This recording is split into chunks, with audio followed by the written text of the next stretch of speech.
दोस्तों, अगर आप भी देश और दुनिया की हर खबर से जुड़े रहना चाहते हैं और आने वाली हर खबर से रूबरू होना चाहते हैं तो हमारे चैनल को सब्सक्राइब करें और घंटी का बटन दबाकर ऑल नोटिफिकेशन दबाना ना भूलें ताकि देश दुनिया की कोई भी खबर आपसे मिस ना हो सके। जी हाँ दोस्तों, गलती से किसी दूसरे के खाते में भेज दिया पैसा तो मिलेगा पूरा रिफंड।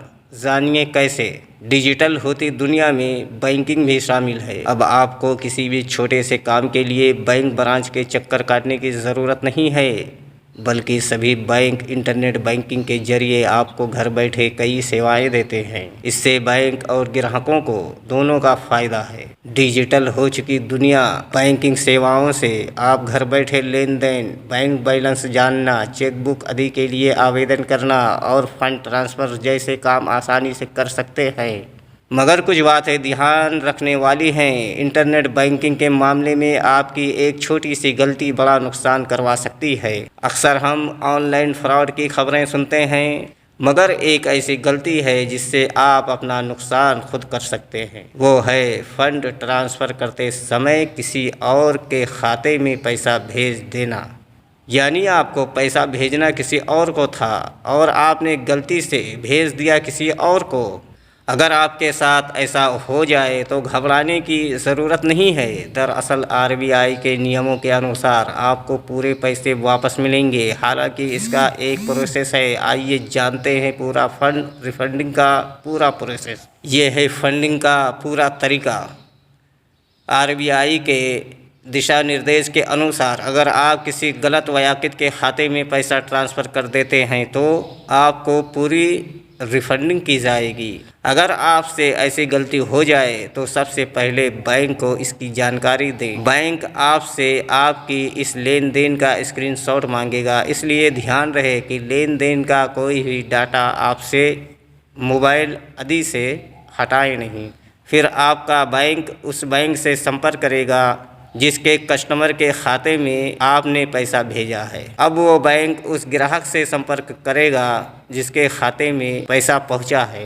ग्राहक की रजामंदी से ओरिजिनल सोर्स यानी आपके खाते में पैसा ट्रांसफ़र वापस भेज दिया जाएगा, मगर जिसके खाते में पैसा आया था उसका पैसा वापस लौटाने के लिए राज़ी होना ज़रूरी है।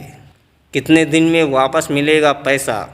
जहाँ तक पैसा रिफंडिंग का सवाल है तो ये इस बात पर आधारित है कि अपने ही बैंक के किसी ग्राहक के खाते में पैसा ट्रांसफ़र कर दिया है या किसी दूसरे बैंक के ग्राहक के खाते में, क्योंकि आपके बैंक को अपने नेटवर्क में जांच करने में आसानी होगी।